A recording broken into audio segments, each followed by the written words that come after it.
It wasn't an accident. He murdered her, and the tape proves it. The 1990s, in the quiet suburban town of Briarwood, felt perpetually golden, a perfect stage set for the perfect life. And at the absolute center of that sunshine stood Serafina Thorne. Serafina was everything her family, her students, and her community adored: brilliant, beautiful, and utterly magnetic.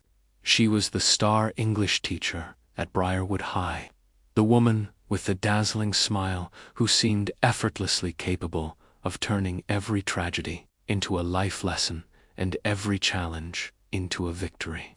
She lived in a large, impeccably furnished house with her husband, Daniel, a seemingly supportive and respected local architect. Serafina was, quite simply, the standard by which all other women in Briarwood were judged. But Serafina was not the only daughter in the Thorne family. There was also Elara. Thorne was 2 years younger, possessing the same sharp mind, but none of her sister's blinding luminescence. Where Serafina soared, Elara merely existed, a muted reflection perpetually cast in shadow. If Serafina was a perfect sunlit painting, Elara was the negative, the dark, underdeveloped image in the corner. From childhood, the comparison had been constant, insidious, and devastating. Serafina won the academic awards, the beauty pageants, the best friends.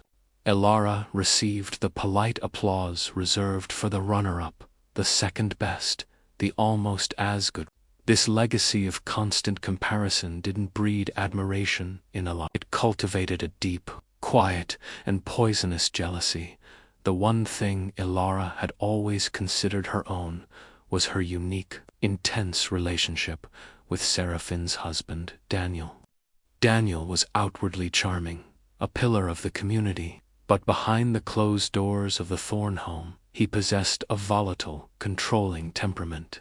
Elara, often visiting the couple and staying for long stretches, saw the flashes of anger Serafina expertly masked.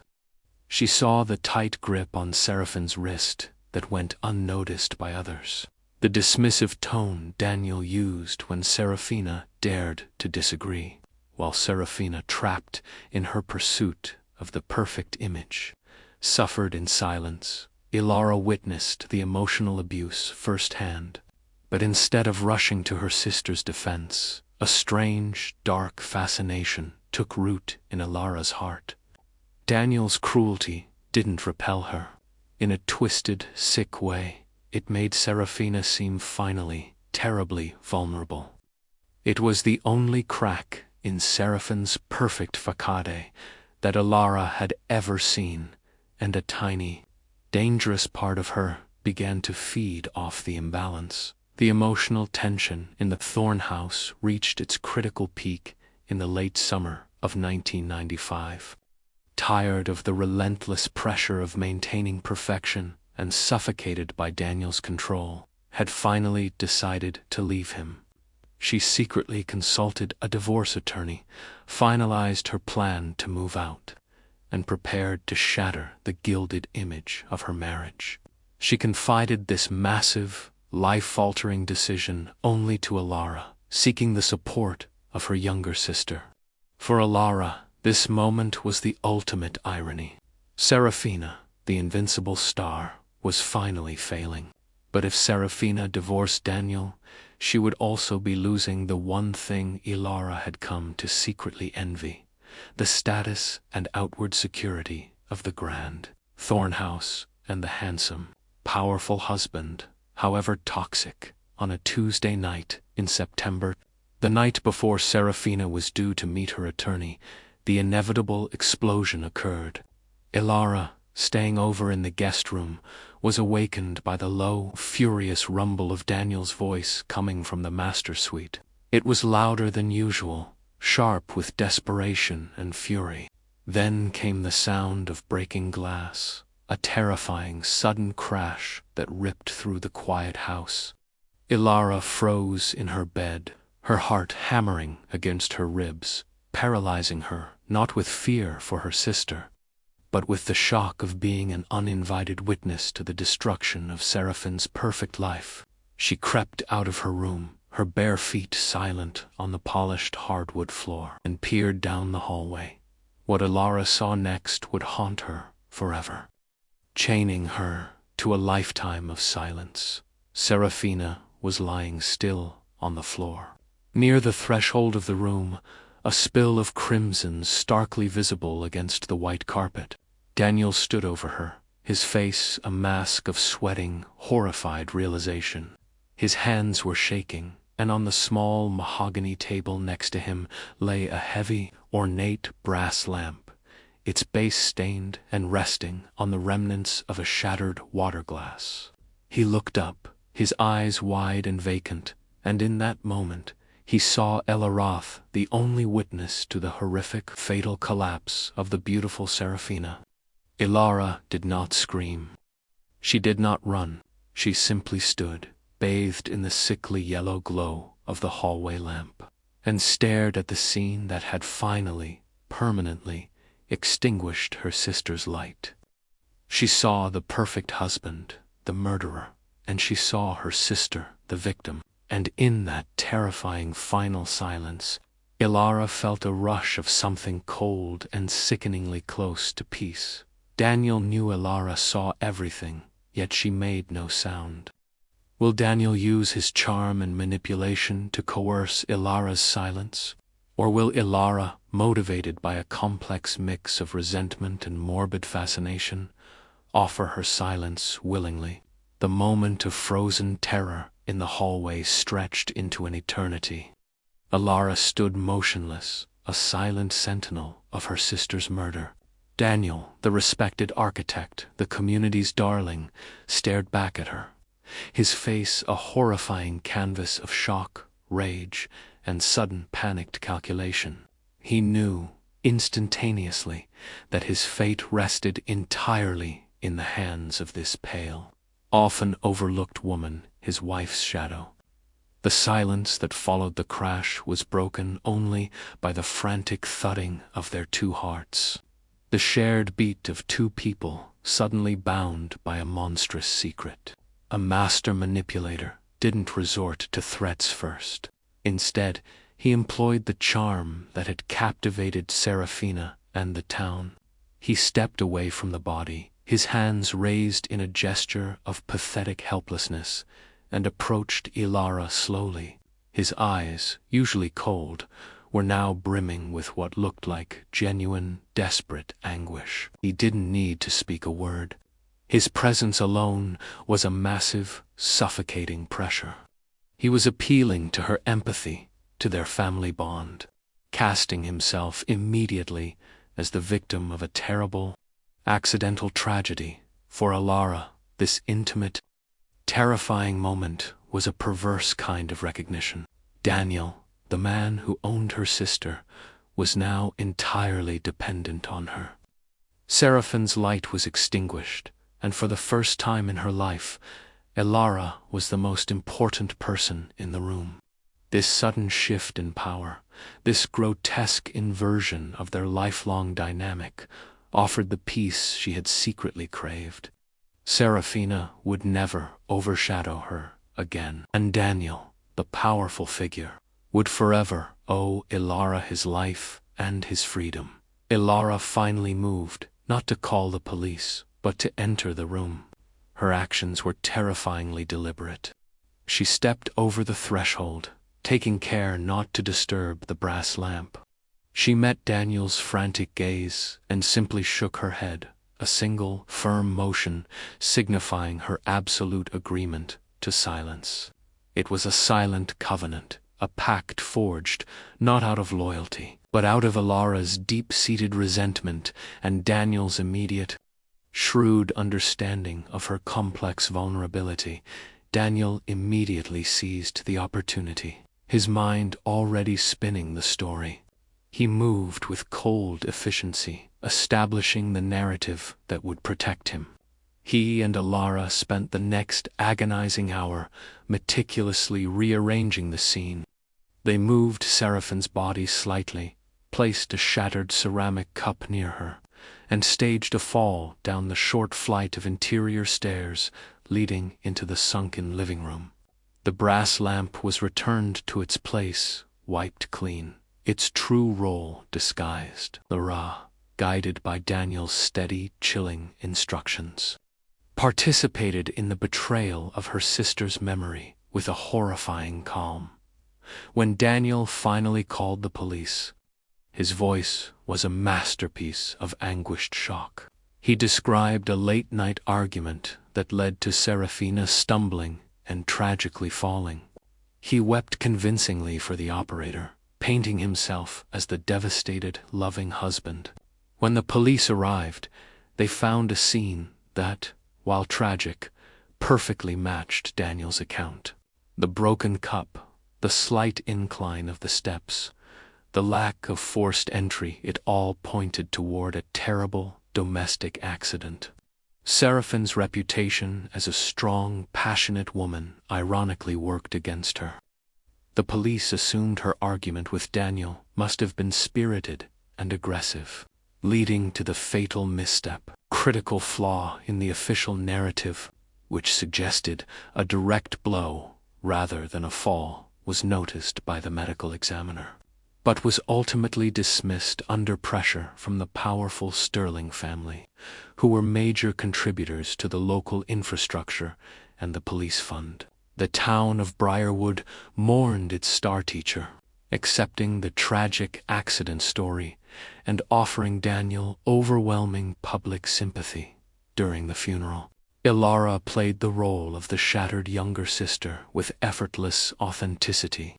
She clung to Daniel, allowing him to be her anchor, her protector. This public display solidified their new, unholy alliance. To the outside world, Daniel and Ilara were two grief-stricken souls united by loss. In reality, they were predator and accomplice, bound by the terrible knowledge of the brass lamp and the bloodstain under the rug. After the funeral, Ilara moved into Seraphine's house permanently. Daniel offered the excuse that she was needed to help him process the grief and maintain the house, but the truth was far darker. They needed to monitor each other. Ilara, now occupying her sister's bedroom, sitting at her sister's vanity, and using her sister's fine china, felt a chilling, temporary satisfaction. The jealousy was finally silenced because the object of her lifelong resentment was gone. But her peace was fragile, constantly threatened by Daniel's watchful eyes and the horrifying memory of the bloody carpet. Ilara had her sister's life, but she was trapped in her sister's silent marriage, a prisoner in the gilded cage. Ilara has achieved the life she always wanted, but her partner in crime is the man who murdered her sister. How long can Ilara maintain the facade of supportive relative before Daniel's controlling nature turns its toxic attention from his dead wife to his living accomplice? The months that followed Seraphine's funeral established a chilling new reality within the Thorn House.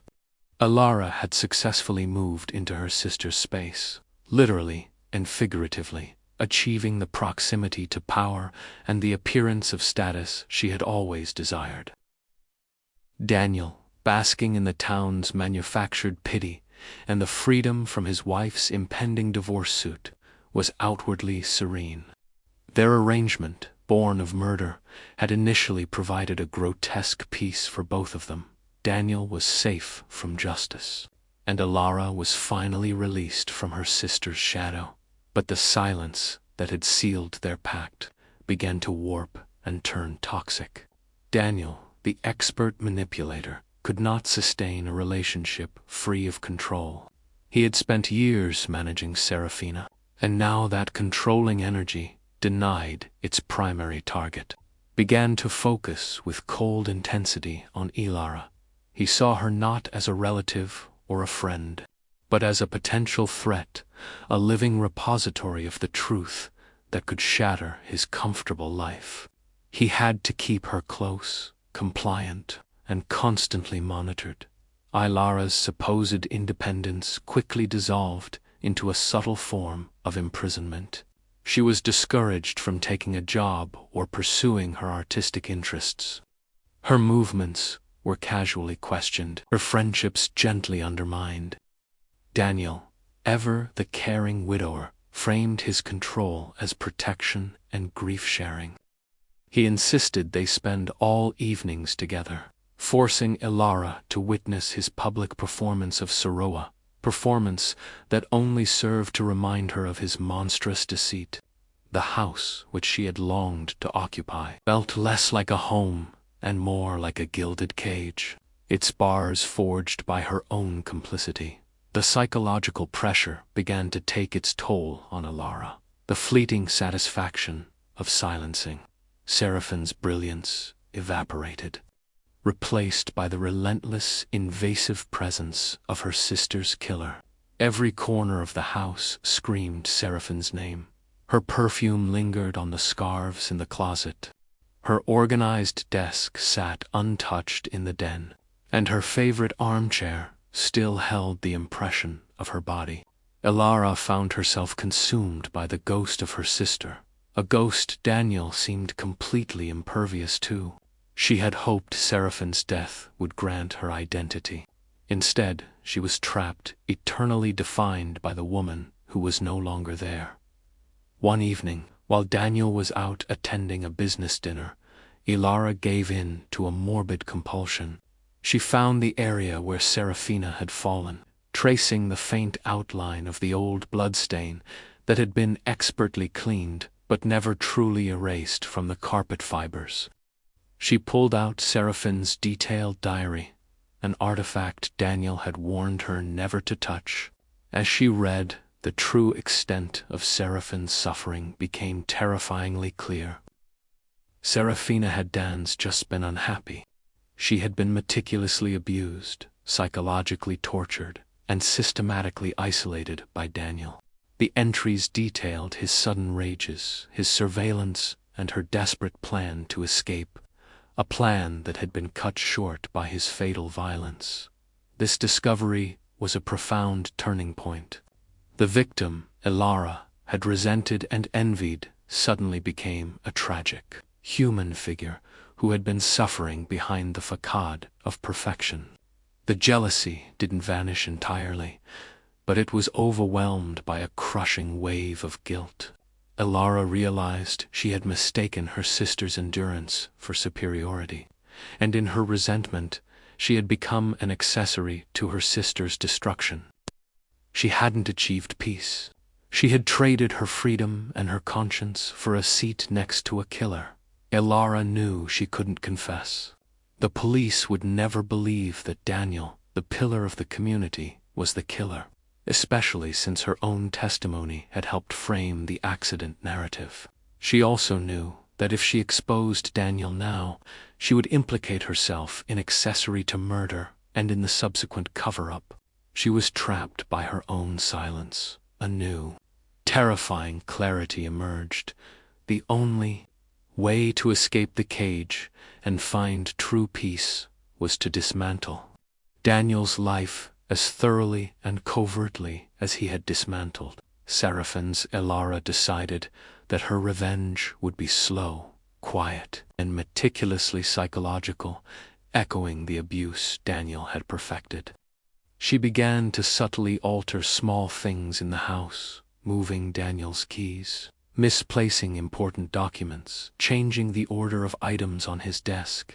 She was planting seeds of doubt and paranoia, making the powerful Daniel feel the same insidious, creeping sense of loss of control that he had inflicted on Serafina. She was ready to turn the toxic dynamic back on the killer. Ilara has chosen revenge, but Daniel is smart, manipulative, and already paranoid. Will he notice the subtle sabotage before Ilara can expose his carefully constructed facade, or will he realize that the witness he spared is now plotting his demise? Ilara's meticulous campaign of quiet revenge began with a profound understanding of her target. Daniel didn't fear the police. He feared the loss of control and the destruction of his perfect public image. Ilara's strategy was to leverage the very atmosphere of the house, now thick with the unspoken truth of murder, to erode his sanity from within. She began by focusing on the small, critical anchors of his daily routine. The initial acts were almost imperceptible, easy to dismiss as absent-mindedness. Daniel's briefcase, which he organized every night, would have one file slightly out of order in the morning. His favorite brand of expensive scotch would mysteriously be finished a day earlier than it should have been. The remote control, placed precisely on the center of the coffee table, would be found beneath a cushion. These were not random acts. They were calculated strikes designed to introduce a persistent, low-level psychological distress. At first, Daniel brushed it off, blaming fatigue or his grief. But the incidents escalated and became more targeted. Ilara subtly interfered with his architecture business. She replaced a single, crucial blueprint drawing with a nearly identical but subtly flawed copy. She canceled a minor, non-essential appointment with a client, framing it as a miscommunication with his secretary. The consequences were minor: a small delay, a confused phone call, but they were enough to trigger Daniel's already fragile sense of command. He started spending hours double-checking his work, his face growing gaunt with anxiety. The most potent weapon Ilara wielded, however, was Seraphine's memory. She began placing objects belonging to her dead sister in places Daniel frequented. Seraphine's favorite scarf, saturated with her lingering scent, would appear draped over the back of Daniel's office chair. A framed photograph of Serafina, which Daniel had strategically removed from the living room to lessen his grief, would reappear on his bedside table. These weren't overt threats. They were spectral intrusions, making Daniel question if he was losing his grip on reality, or if Seraphine's ghost was truly tormenting him. Daniel's composure, once his greatest strength, began to fracture rapidly. He grew irritable, snapping at Ilara over trivialities. He started drinking heavily, seeking to drown out the constant feeling of being watched, of being sabotaged. He began suspecting the cleaning staff, the mail carrier, and even his own business partners. His paranoia swelled until it consumed the one person he was forced to trust, Ilara. He would corner her in the hallway, his handsome face contorted with accusation, demanding to know if she had moved his cufflinks or touched his ledger. Ilara's response was always the same, a look of wide-eyed, innocent concern, perfectly mimicking the emotional facade she had witnessed Serafina wear for years. She played the role of the devoted, worried sister-in-law, suggesting gently that the grief was finally overwhelming him, that perhaps he needed professional help. This gaslighting, a precise reflection of the abuse Daniel had inflicted on Serafina, was Ilara's ultimate revenge, turning his own toxic tactics against him. The constant tension between them was becoming dangerously evident to the outside world. Friends and colleagues of Daniel began to notice his erratic behavior, his sudden flashes of uncontrolled anger over minor workplace errors. The image of the composed, successful widower was cracking. Chief Henderson, who had long felt a low-level unease about Seraphine's accidental death, was subtly alerted by Daniel's public meltdown during a town hall meeting where he screamed at a colleague over a misplaced file, an action completely out of character for the old Daniel. Henderson quietly reopened the case file, focusing now on the emotional dynamics within the house, something he had overlooked in the rush to close the accident investigation. He knew Daniel was under severe stress, but he also remembered Ilara's strange, contained stillness on the day of the death. He started reviewing the initial physical evidence, looking again at the medical examiner's note about the impact wound. He realized that the murder, if it was one, had not been sloppy. The cover-up had been expertly coordinated, and who better to help a desperate murderer than the only person who saw the crime? Ilara saw Henderson driving slowly past the house one afternoon, his eyes fixed on the front window. She knew her plan was working. Daniel was disintegrating, and the police were finally circling. But she also knew that if Henderson began seriously investigating Daniel, he would inevitably uncover her own complicity. Her carefully constructed revenge was a ticking clock. She needed to deliver the final blow, the undeniable evidence, before the investigation could implicate her in the cover-up. She had to accelerate her attack, moving from psychological warfare to outright exposure. Ilara holds the key to the final evidence, the true location of the weapon used to kill Serafina, the brass lamp, which Daniel had hidden in a secure, remote location. Will she retrieve it before Daniel, driven mad by paranoia, realizes his co-conspirator is the one actively dismantling his life? The psychological warfare Ilara waged against Daniel reached a fever pitch. Daniel was a wreck, pale and volatile, constantly searching for misplaced items and arguing with shadows. He had begun directing raw, unfiltered hatred toward Ilara, the same cold fury he had once aimed at Serafina. He didn't know she was the saboteur, but his gut screamed that his fragile safety was compromised by her presence. The constant scrutiny, the forced intimacy in a house full of guilt, was breaking him. Ilara knew the time for subtle manipulation was over.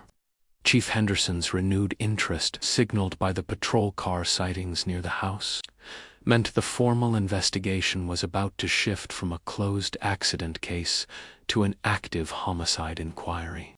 If the police found the weapon before she could, Daniel would point the blame directly at her, claiming she was a scorned, unstable relative who had murdered Serafina and was now trying to frame him. Her complicity in the cover-up made her the perfect scapegoat, the only piece of evidence that could irrevocably shatter Daniel's carefully constructed innocence. Was the brass lamp murder weapon, stained with Seraphine's DNA and bearing the unmistakable signs of a blunt force trauma. Ilara knew Daniel would have hidden it in the one place he thought was absolutely secure, away from the house, a place connected only to his business. She remembered a detail from Seraphine's diary, an offhand note about Daniel using an old, neglected storage unit at his construction site to stash old mistakes, under the guise of running a late-night errand. Ilara drove to Daniel's current architectural site, a half-finished luxury condo complex on the outskirts of Briarwood. It was deserted, a desolate concrete shell under the moonlight. She used the key Daniel kept hidden in his desk drawer, a key she had duplicated weeks ago. The air was cold and filled with the scent of raw materials. She located the old maintenance shack Daniel used for secure storage, a rusty, windowless box tucked behind a pile of lumber. Inside, the light was dim and dusty. Ilara found a locked, industrial-grade metal cabinet. Her hands shook, not with fear of Daniel, but with the terrifying realization that she was finally, physically touching the instrument of her sister's death and her own betrayal. She used the second key she'd pilfered from Daniel's keyring, a unique, short brass key, and the cabinet sprang open. There, wrapped tightly in a thick industrial tarp, was the brass lamp. It looked exactly as she remembered it, heavy, ornate. A small, dark smudge was visible near the base, where the brass met the electrical wire. Ilara didn't hesitate. She quickly photographed the lamp inside the cabinet, ensuring the key and the specific, remote storage location were visible in the background, linking the weapon directly to Daniel's secure business property. As she worked, Elara discovered another item tucked beneath the tarp, a small, sealed cassette tape. Daniel had always been meticulous about recording phone calls and meetings for his business dealings. Elara realized this tape might contain more than just business. It might hold a recording of the final furious argument with Serafina, the last terrifying moments leading up to the crash of the lamp. The prospect of hearing her sister's final anguish was horrifying, yet necessary. This tape was the emotional proof she needed to supplement the physical evidence of the weapon. Elara quietly resealed the cabinet and locked the shack. She didn't take the lamp. She knew Daniel would notice its absence immediately and know he was exposed, leading to a violent confrontation she couldn't win. Her plan was to leak the information anonymously, letting the police find the weapon and implicate Daniel based on the location. But the cassette tape, small and easily concealed, came with her. She rushed back to the safety of the house, the small plastic tape a suffocating weight in her hand. She waited until Daniel, already passed out from stress and too much scotch, was deep in a toxic sleep. Retreating to her room, the room that was once Seraphine's, Elara closed and locked the door. She retrieved an old portable cassette player from her childhood box and hesitated, her finger hovering over the play button. The recording was static at first. Then the clear, familiar sound of Seraphine's voice arguing, her tone desperate but firm, stating her intention to leave him. Then Daniel's voice, low and menacing, growing louder, accusing her of infidelity and greed. The conversation escalated, Daniel's rage blinding him, until the audio was consumed by a sudden, sickening sound of impact, the very sound Elara had heard in the hallway that night, followed by a terrible, muffled silence. Listening to the tape was Elara's ultimate act of penance and self-punishment. The cold, objective audio stripped away all the rationalizations, all the justifications based on jealousy. It was undeniable proof of Daniel's premeditated violence and her own cowardice. The wave of guilt was monumental, but it hardened her resolve. She had the weapon's location and the killer's confession. Elara made an anonymous call to the Briarwood police, reporting a suspicious item hidden in the storage unit at Daniel's construction site.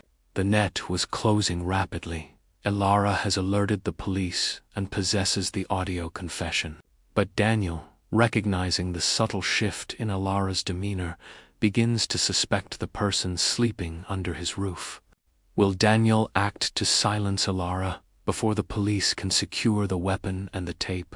Or will Elara deliver the final evidence? The day after Elara's anonymous tip to the Briarwood police, the house felt charged with a terrifying, silent energy. Daniel, fueled by alcohol and paranoia, was more volatile than ever. His rage, previously subtle and controlled, now flickered constantly beneath his surface, ready to ignite.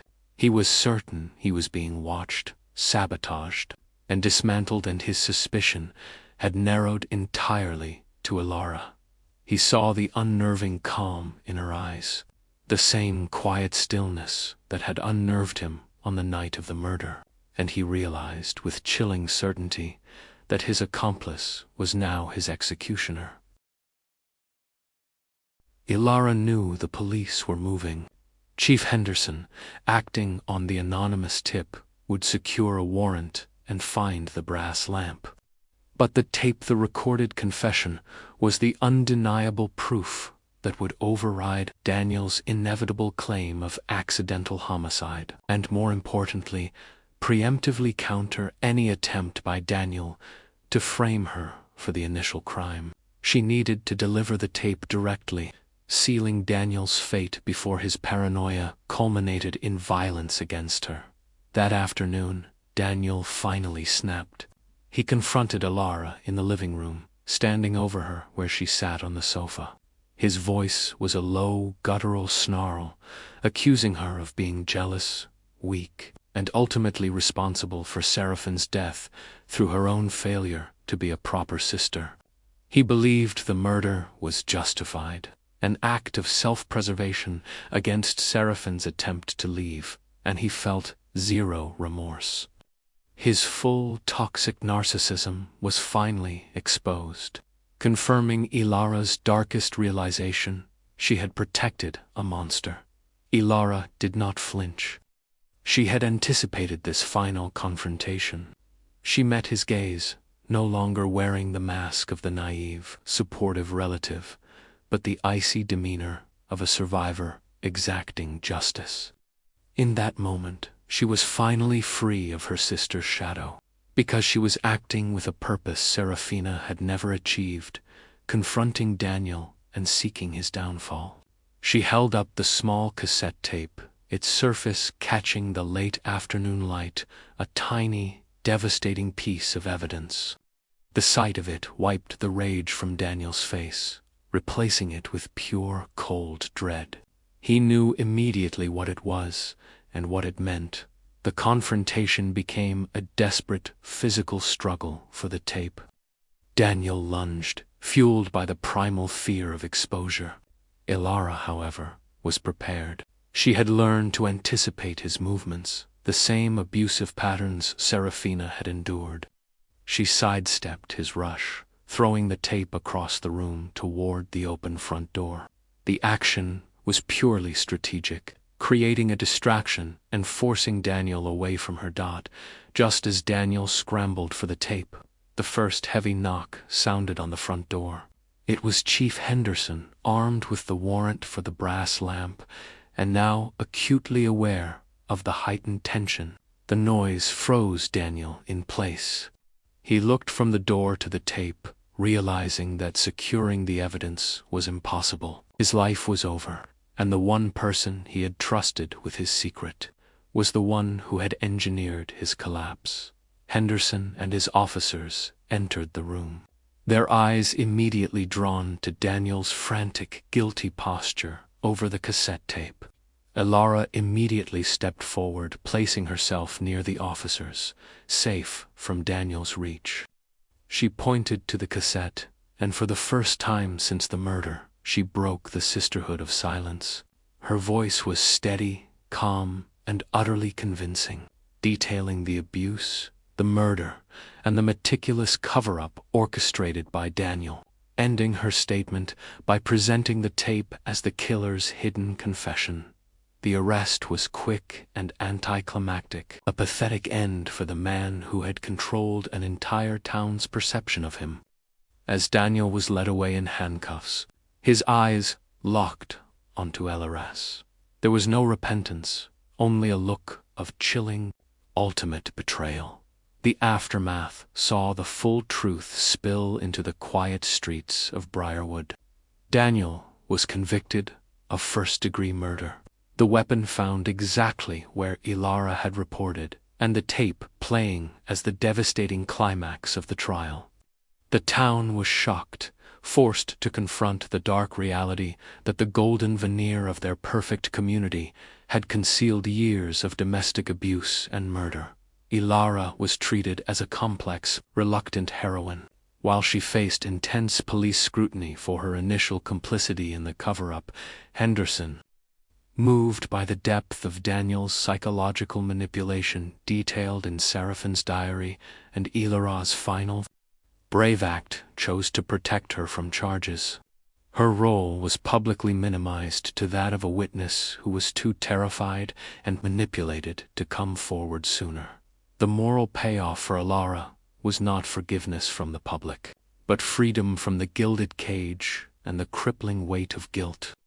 She had destroyed the monster that killed her sister, and in doing so, she had redeemed her own failure to protect Serafina. She sold the Thorn House, used a small inheritance to pursue her long-delayed art career, and left Briarwood forever. Ilara was known not as Seraphine's overlooked sister, but as a brilliant, if reclusive, artist whose work focused on themes of shadows, silence, and eventual release. She never achieved the effortless perfection Serafina possessed, but she achieved something far more valuable, a hard-won, true peace. The cycle of resentment and abuse which had defined the Thorn family for so long was finally broken. The shadow had stepped out into the light, even if that light was stained by the tragic memory of the sister she had both envied and ultimately, finally, avenged. The sisterhood of silence was over, replaced by the profound, cleansing honesty of the final chime of justice.